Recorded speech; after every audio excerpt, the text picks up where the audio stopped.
Bonsoir à tous. Donc je me présente, je m'appelle Stanislas Lascazas de Saint-Martin, j'ai 32 ans, je suis né à Toulouse, j'ai fait mes études là-bas en tant qu'ostéopathe.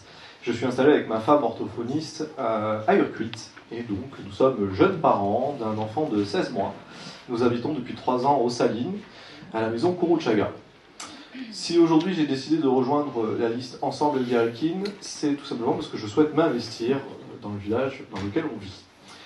Aujourd'hui, je vais vous parler surtout de l'urbanisme. L'urbanisme, c'est vraiment l'une des décisions les plus importantes pour l'avenir de Briscousse. Et si je parle d'urbanisme, je vais bien évidemment parler de la ZAC. Donc la ZAC, qu'est-ce que c'est?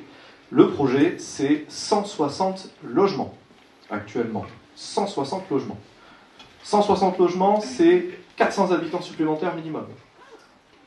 C'est également 450 véhicules de plus, tous les jours.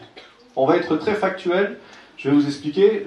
Vous vous souvenez tous de ce qui s'est passé en décembre, quand les agriculteurs ont fait leur barrage sur l'autoroute, à juste titre. Qu'est-ce qui s'est passé? Des bouchons au bourg, des bouchons aux Salines, des nuisances sonores, des places de parking qui saturent. Ce sera ça tous les jours, si la ZAC aboutit. Également, je reviens sur ce que je viens de vous dire, 400 habitants supplémentaires, ça sous-entend qu'une fois que la ZAC aura lieu, on dépassera le seuil de 3500 habitants. En France, quand on dépasse 3500 habitants, il est obligatoire de respecter une règle qui est 25% de logements sociaux de l'ensemble de toutes les habitations du village. Actuellement, à Briscousse, on est entre 6 et 7%. D'accord ? Je vais vous donner là aussi un exemple très factuel. Asparin, nos voisins, se retrouvent dans la même situation.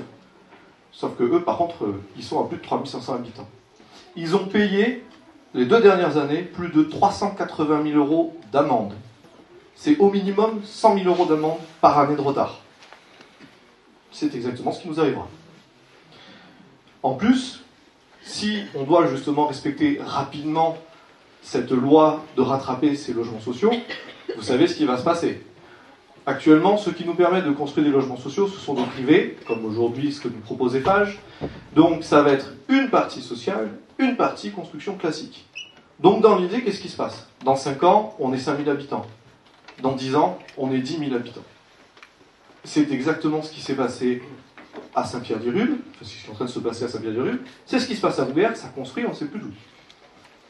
Ensuite, quand on parle de la ZAC, actuellement, les logements qu'on propose, il faut avoir plus de 2,8 fois le SMIC pour pouvoir acheter le terrain. Alors, je ne sais pas s'il y a beaucoup de riches parmi nous, mais 2,8 fois le SMIC, ça commence à faire beaucoup. Si c'est pour aider les Béchecoïstards, j'ai un peu de doute. Ensuite, on a dit on est contre la ZAC, on n'est pas contre les constructions. Il y a besoin. On sait qu'il y a besoin pour les Béchecoïstards et pour les habitants du Pays Basque. Mais de manière judicieuse, de manière constructive. On va quand même anticiper les infrastructures, parce qu'elles sont ce qu'elles sont aujourd'hui, elles sont plutôt bonnes. Mais si on fait la ZAC, c'est fini, on est largué. D'accord?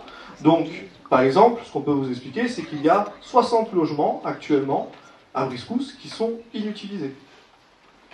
Mais là, je vais laisser la parole à Julien qui va vous expliquer un peu tous les projets que nous avons.